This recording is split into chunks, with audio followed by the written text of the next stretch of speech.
India does this thing where they give a little bit of money. So I told you how there's Mullah Yaqub, Mullah Omar's son. So he has another brother, Dawood. And India kind of works with Dawood, and they give him money. And it's just kind of like the little things they do with the Baluchis, like the Baluch Liberation Army, BLA, and TTP. And it's like the things they do to poke Pakistan. You know, that crap.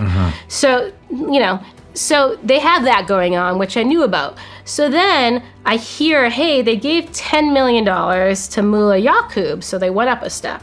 And then, so it's like, well, what's this $10 million for? What are they doing with it? The $10 million went to fund Gecko Base. You remember Gecko Base?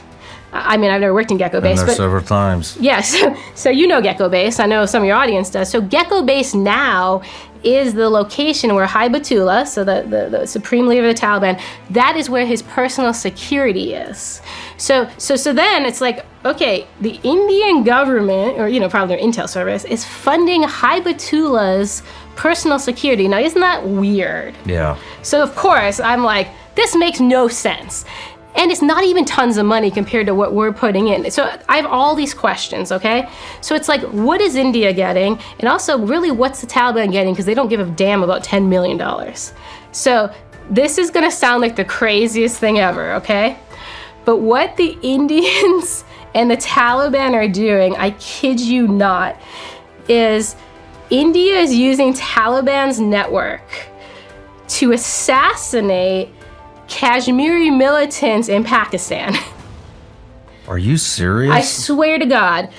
Yeah, I know this leaves so many questions, but yeah, so they've been doing all these hits. So they've been killing all these Kashmiri militants. They've been killing a bunch of Sikh militants. I don't know anything about the Sikh part, so if anyone's interested in that part, I've only looked at the Kashmiri piece. So yeah, so they're using, they say the Taliban networks, and then they're doing these assassinations. They're happening all over Pakistan, like in Lahore and Karachi and etc.